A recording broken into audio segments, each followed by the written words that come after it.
Welcome back to Let's Play Higurashi Matsuribayashi. It didn't hit the record button the first time, for whatever reason.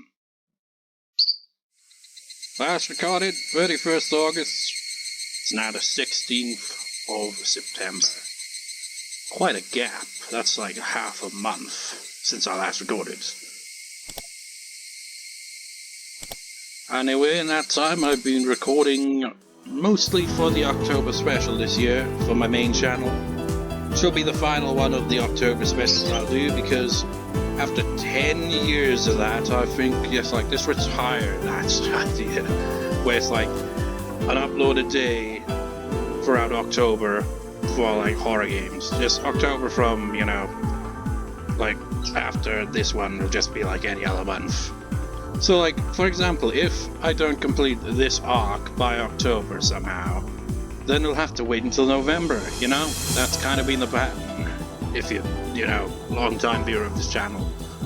Because I put everything else on hold. You know, after that, it won't happen again, because October will just be seen as just any old month. I think this LP, even if I, you know, complete it with it before October, you know, record-wise and upload-wise, it won't be completed, because, you know, the final part will be like me doing an after LB talk combined with an old cast review session kind of thing. And this is the final one. It's going to take me a while to actually get up the motivation to actually write script for it. And you get the idea. Let's get on with the plot. Mion was a great leader. She had both leadership skills and technical ability. But more than anything else, she was great at encouraging people with spirits. There are no cowardly soldiers under a brave general, and brave soldiers fight like a million men under Mion's command. I should also note, this got done recording 2 parts for Digimon World Next Order for the main channel. So, yeah, it's not the best kind of way to start, is it? It's like, that's why I've got a drink on hand, because I know I'm going to probably need it, because my throat will get sore, probably. Nobody could stop me on our club members. Again, I always kind of go off on a brief ramble and yeah, I already read that. Both Mion and Okonogi's original estimates were too low. Now Okonogi was thinking something else. Before they started this siege, he likened one of them to a well-trained platoon? What? But that didn't fit anymore. You know, it's bound to happen. This is a really long-ass novel. You're bound to get the occasional typo like that, you know? Mistranslation. Well, it's not really a mistranslation, it's more of, you know, it should be a well-trained platoon. The, you know, A doesn't really need to be there, it just doesn't fit. They were on par with an elite armored division. Foot soldiers couldn't beat an armored division. What Okonogi had was just a company. Where was the air support or a bombardment from a warship or an artillery base? I mean, what are you going to do with a warship? You're far into land. Okonogi needed someone to pump the mountain full of holes. Although they did say, like, you know, the whole dam project and all that, so they're kind of near the sea, I guess. Maybe. Or is it, like, near a lake or river or whatever? But I don't think you'd be able to fit a warship into something like that. Unless it's a pretty damn big lake, but even then, it'd be like, how do you go about transporting it there? Okonogi needs someone to pump the mountain full of holes.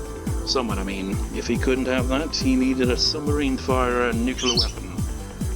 Okay, I think you're hyping this whole Mion strategy a bit too much now. If he couldn't have that, he wanted to retreat. Okonogi no longer doubted it.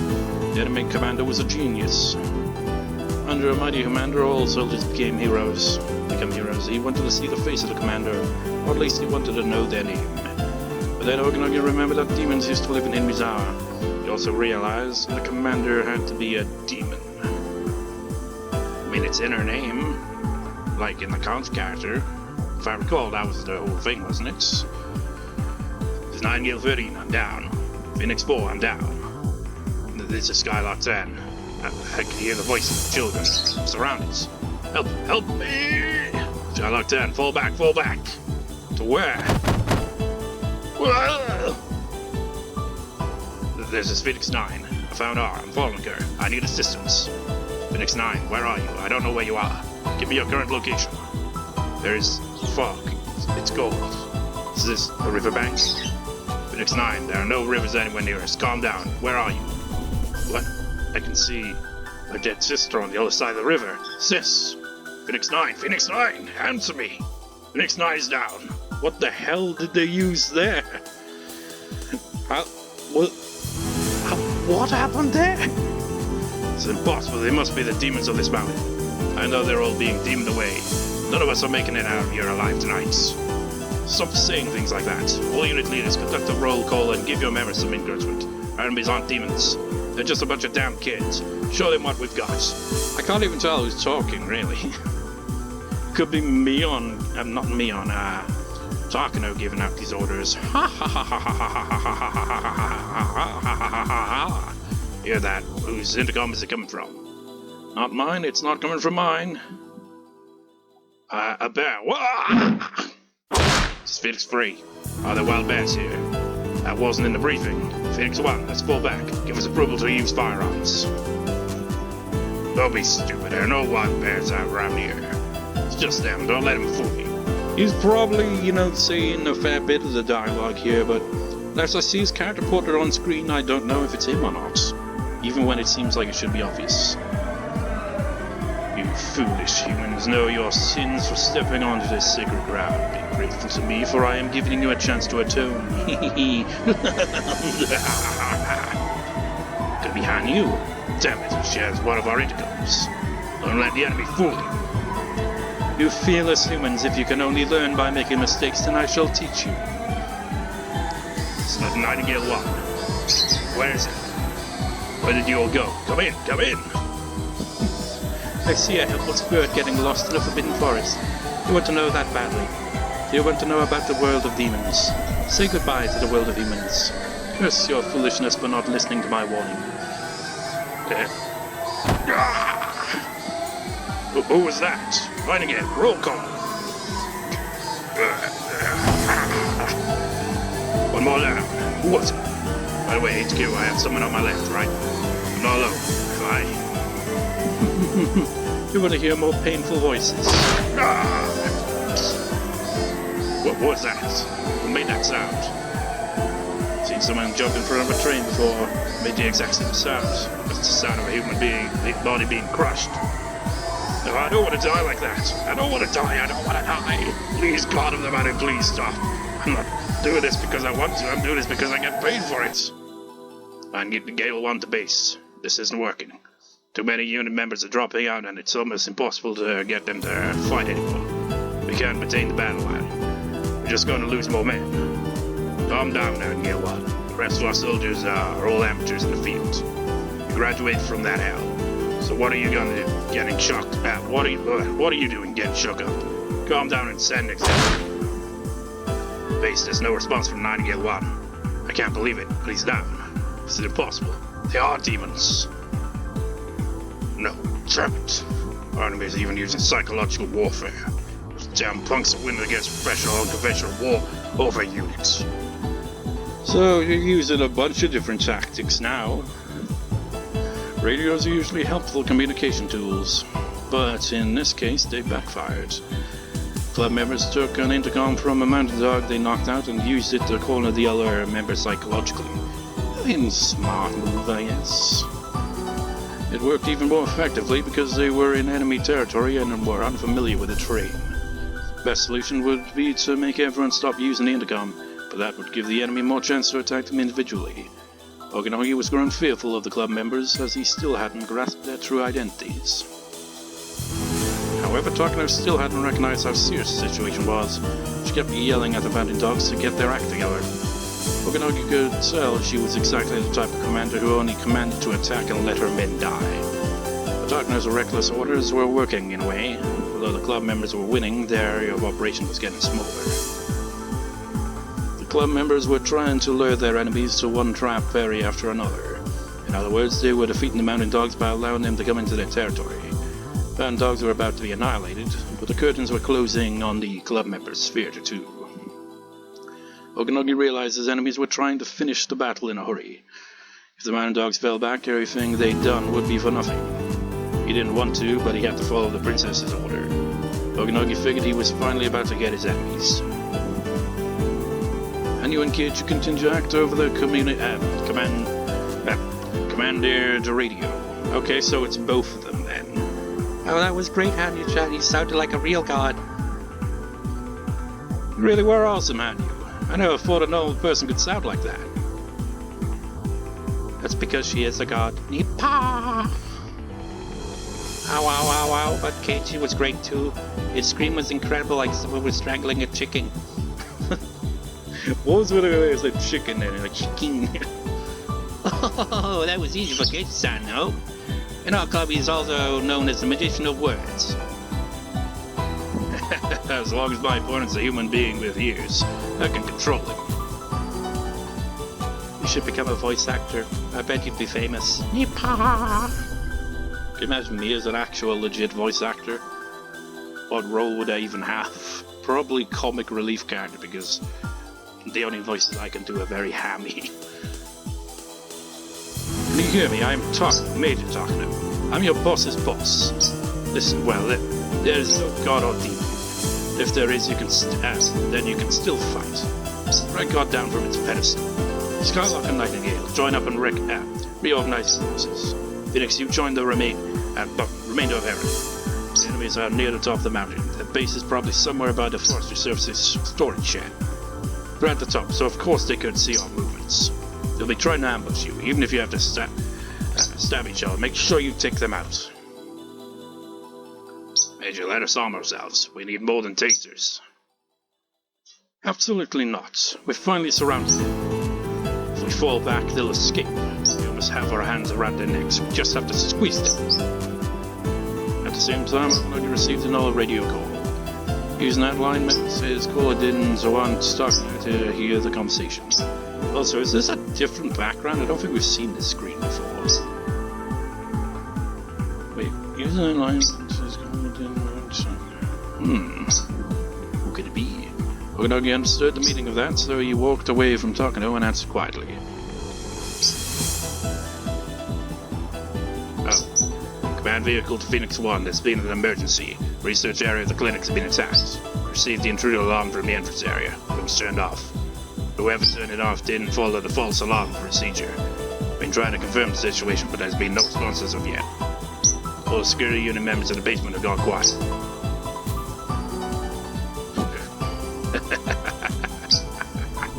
Okonogi understood everything. He had been fooled. He suspected a diversion, but he never even thought that the heavily armed security unit of the Mountain Dogs could be bested. If the enemies were soldiers in camouflage, then he wouldn't have been fooled. He underestimated them because he thought they were kids. But now he really understood. He understood the reason why no adults had showed up in this battle on the mountain. I get it. Did you let Cuckoo in, Tokyo know? Would you like to do it now? Tomitake has escaped. We've closed the escape route, but I guess that's no use. Defeating the armed security unit within seconds. I don't think one RPG could stop. Should we send reinforcements to the blockade team? Fool, if we had any extra men, the princess would have already sent them in. Actually, you're the only one who isn't doing anything. Get in touch with the blockade team. Tell them to be prepared for a vehicle trying to break through the roadblock. Roger. Roger, we'll be ready. Everyone listen up. I just found out that the clinic has been attacked and the hostage escaped. The enemy is expected to break through the blockade. Get the RPG ready. We'll fire at them all at once. We have permission to shoot. One of the Mountain Dogs nodded and opened a narrow case in the trunk of the van. In that case was a powerful anti-tank weapon designated RPG-7. This was a weapon that many said changed the history of modern warfare. After all, this terrifying weapon had a firing range over several hundred meters, and it was capable of burying most tanks in existence. The dawn of this weapon meant that we were now in an age where a lone-foot soldier possessed the firepower to destroy a tank. It was capable of reshaping the history of warfare. That was the RPG-7. It's just like nowadays you got shit like drones and all that, so like it just gets more advanced. Each of the other 4 members had an MP5, the weapon used to destroy the tire on Iria's car. There was no question that the blockade team was well armed. They waited in the van until the enemy vehicle showed up. Once they saw a suspicious vehicle, they would plan to stop it by moving into the middle of the road. They were intending on destroying that vehicle by firing all at once. What if they get the wrong car, though? They will watch very carefully for suspicious vehicles coming from Hinamizawa. This was the only road that connected Hinamizawa to Okonogi. It would take more than half a day to get to there if they used a different route. That blockade was where the gravel road changed to a paved road. It was what people called the village border, and was their last chance to stop anyone from leaving. Hinamizawa was at a higher elevation from that point, so the vehicle would be coming downhill. They were probably expecting a barricade, as well as heavy resistance from the mountain dogs. If they wanted to pass this point, the only way would be by force. They could start a gunfight, but that would take too much time. Since they didn't want to waste any, they should avoid unnecessary conflict. Grumble. Someone's stomach grumbled, but nobody made fun of it. That was understandable. Since all the members were getting ready for a battle, nobody even wanted to laugh. We looked at the clock. It was almost noon. Of course we'd be getting hungry. At that time, they heard a noise coming from the direction of Hinamizawa. Obviously, the car was going very fast. Here they come! The van moved to the middle of the road and stopped there. Some of them hid behind the van, and some hid in bushes on the side of the road. They pointed their guns at the suspicious vehicle coming towards them. The car must have been going very fast, but this was a straight road. No matter how fast it was going, it couldn't escape. That car happened to belong to Kasai. The shining black paint and the sound of the engine made it clear that this was a very nice car. So hopefully it doesn't get destroyed. Wait until the last possible second. You can only fire once. Make sure to get them in one shot. The RPG-7 fires unguided rockets. Therefore, hitting a quickly moving target is extremely difficult.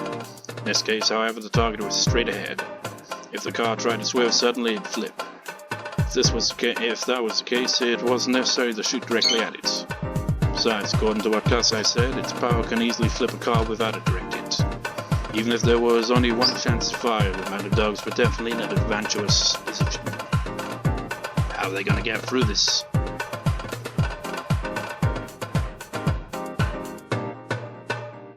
I can't tell who's talking. Is it like Tomitake is obviously in the car as well, but who's with him? Like, did Shion come along? I mean, Kasai must be there as well. Did Akasaka join? Tomitake-san, a suspicious van is blocking the road. Please stay low. Just probably wasn't Kasai, but you never know. Careful, try not to hit the nose of the van. I know, I've done this before. The mounted dogs aimed at the vehicle. It was coming right for them.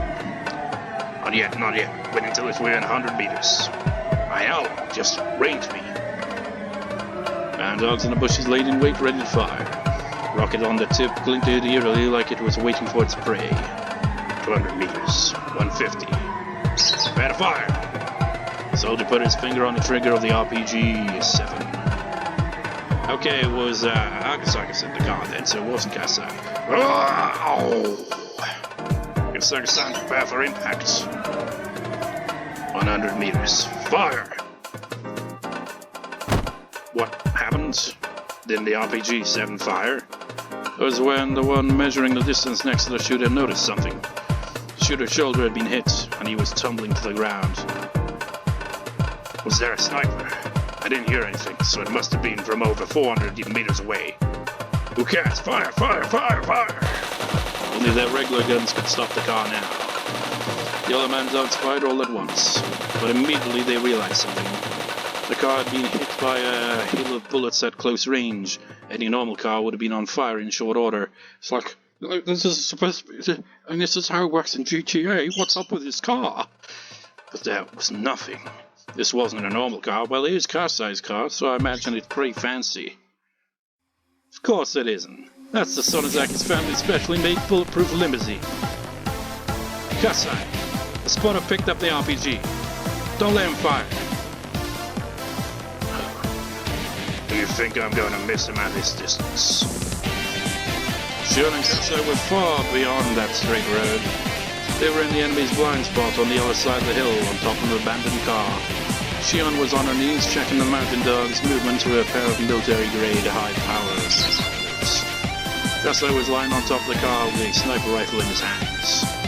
Shion figured this would be where the mountain dogs would place their ambush, so the only way for them to beat the dogs was to snipe at them. Both Shion and Kasai took sniping lessons in the US during the DAM conference. Kasai was now aiming at the man who picked up the RPG and was trying to take position with it. So, why did Shion get sniping lessons, exactly? Hurry up, fire it! What? Again, the RPG wasn't fired and was down on the ground. The two who tried to shoot were both groaning and clutching at their wounds. They were both shot in the shoulder. The wounds wouldn't kill them, but they definitely couldn't fire that rocket.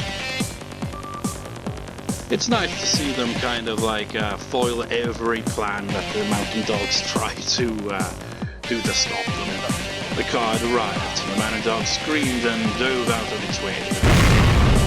Akasaka must have been used to driving this kind of situation. Yeah, I mean, it would be kind of in his line of work for stuff to get crazy like that. Sometimes, you know. Hit the nose of the van just right and broke through the blockade. The van was hurled away and spun in a circle. After them, let's go! As the mountain dogs tried to get back in the van, Shion and Kasai shot at them. There's a lag between the impact and the sound of the gunshots, an extra long distance snipe. Must be a veteran sniper. So a veteran spotter, they must know exactly where we are. Their aim is just too precise. The scope on a sniper rifle is one specifically made for sniping. Therefore, its field of vision is so narrow that the sniper is unable to see their surroundings well. That's why it's always necessary to pair up with a spotter. The spotter uses powerful binoculars to probe the situation and communicate information to the sniper. Snipers can't do their job alone. Their potential is unleashed only when paired up with a spotter equally as skilled. They tried to stand up and climb into the van, but the ultra-velocity rifle bullets pinned them down. The bullets ripped through the air, traveling faster than the speed of sound. The noise those bullets created was nothing like the sound from a normal gun. It almost sounded like the Grim Reaper himself swinging down his scythe. Furthermore, they could see the mountain dogs, but the dogs couldn't see them.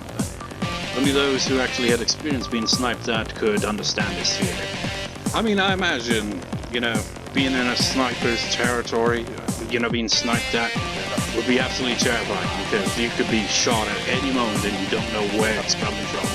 So you could be dead without knowing what hit you. I mean, you know what hit you, the bullets, but you don't know where it's coming from. Scary. Can't even go near the van. Forget about it, just go. Okay, we'll go after them. There's a driver and one mountain dog in the van. They have to leave, otherwise it would be too late. The driver made a snap judgment and slammed on the gas pedal. Are they after us? Yeah, they're after us. Boy, he drives well. This guy forgot me back there.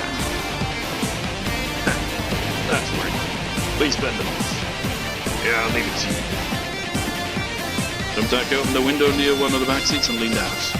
Hot air blew into the car. Though the car was jolting up and down on the bumpy road, he checked the mechanism of his gun pump. He did it naturally, as though examining his favorite camera. The gun had been taken from one of the security guards in the basement. One of the dogs in the van held the same gun in his hands. The weapons were evenly matched. The road was no longer straight, it curved like a snake. There were some bumps and sharp curves which made things in the car fly all over. A gunfight in this situation would be extremely difficult. Tomitake realized he'd run empty in no time if he wasted bullets, so instead of firing recklessly, he carefully waited for the right distance. And in doing so, tried to convince his enemy they were still out of range to make them close the gap. On the other hand, the mountain dog couldn't take it any longer. He fired, wasting his bullets on the bumpy road. Some of those bullets hit the body of Kasai's car, making a nasty metallic noise. They say it's Kasai's car, but Shion said that it was like the Sonozaki's fancy limousine or something. Or is it like important, members of the family get their own car of that type? I mean, Kasai isn't related, but it's like they're pretty much like a Yakuza, really, aren't they? So he's high up in the ranks there, so he gets his own car. Tomitake-san, it's not safe to leave out like that. Don't worry, the shooter that clumsily can't hit me. If he was my student, he would have to start all over. In situations like this, it's safer to wait and see for opponents.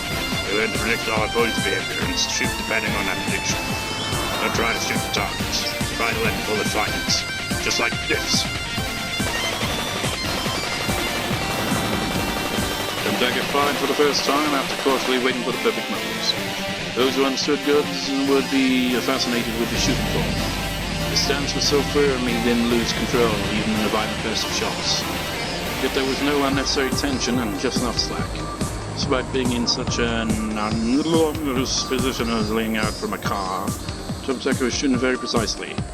It was nothing like what the man and dogs did earlier.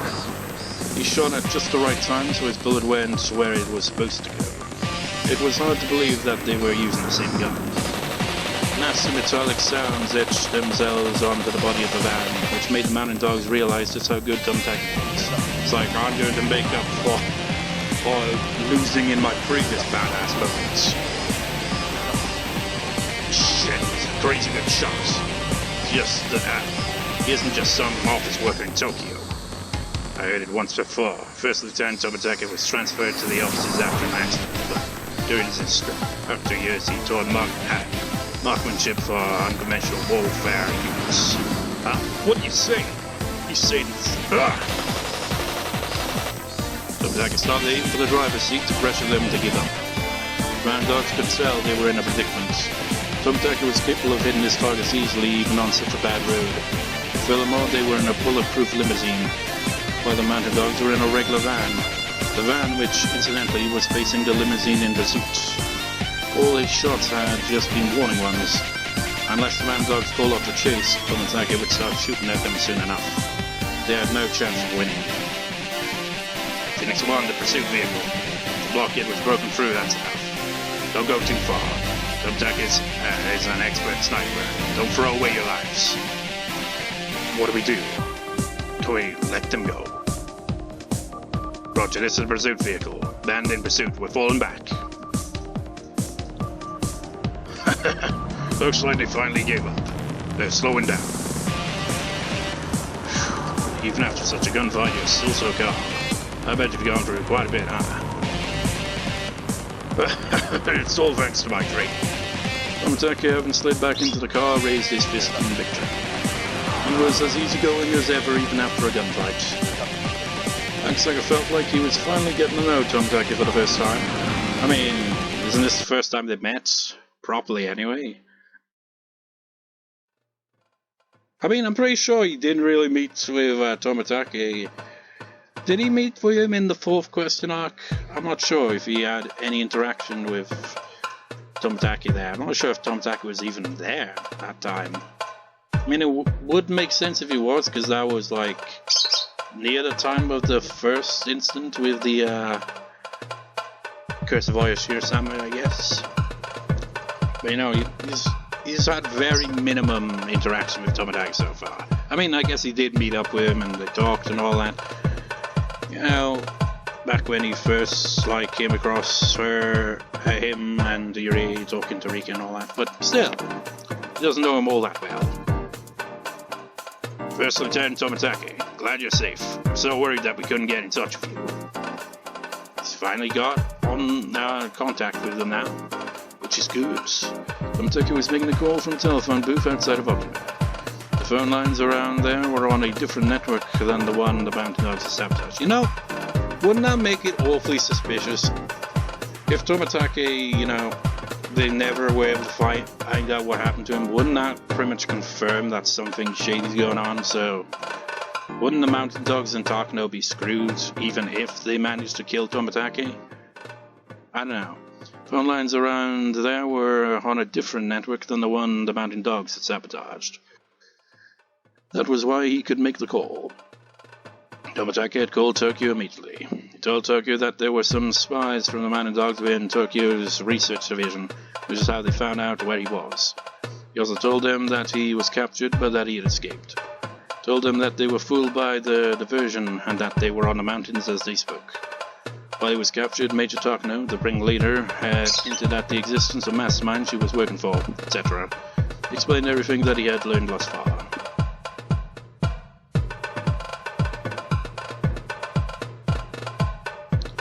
Please take control of the area institute immediately. They've already fired repeatedly, and it will only be a matter of time before the villagers find something out. I urge you to give the command for the Bloodhounds to take action. Hello, this is Oka from the Research Division. I'm glad you're safe. The Bloodhounds are already standing by in the air, approximately 30 kilometers south of Hinamizawa. We've been requesting an order to move in, but the higher-ups are stubborn and don't want any problems, so they're being hesitating. But if you're safe, then that makes things simple. I'll tell them what you just told me now. I'm sure they'll approve the operation immediately. Bloodhounds will arrive within 20 minutes. Hey, we don't got an arrest order for Major Stockno and First Lieutenant Okonogi. We just got arrested. We also got orders to secure the area institute as well as to disarm the mountain dogs. All thanks to you. Great job. Tomitake walked out of the telephone box. Is everything settled? Yes. The Bloodhounds are moving in. They're already standing by and the errand should arrive within 20 minutes. How powerful are they? These Bloodhounds, that is. Mountain dogs are a multi-purpose unit, largely deployed to preserve secrecy, but the Bloodhounds are elite units specially trained to do battle. Both their skills and their equipment are far superior. Things will be taken care of very quickly. Akasaka looked at his watch.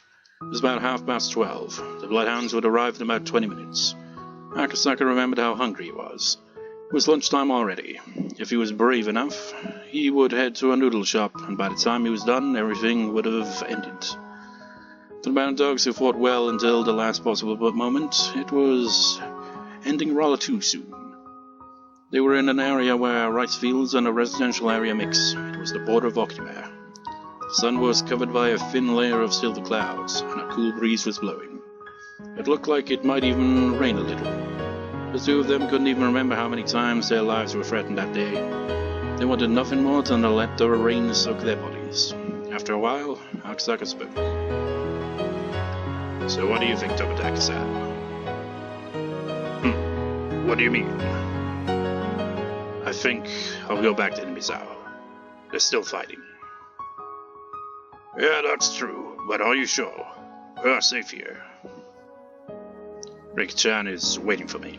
I haven't kept my promise yet. Okay then, let's go back.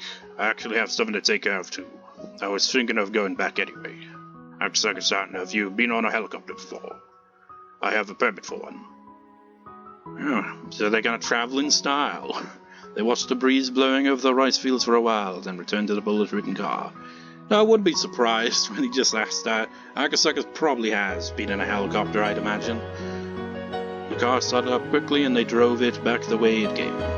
It was only noon. There was still plenty of time before the Watanagashi festival began.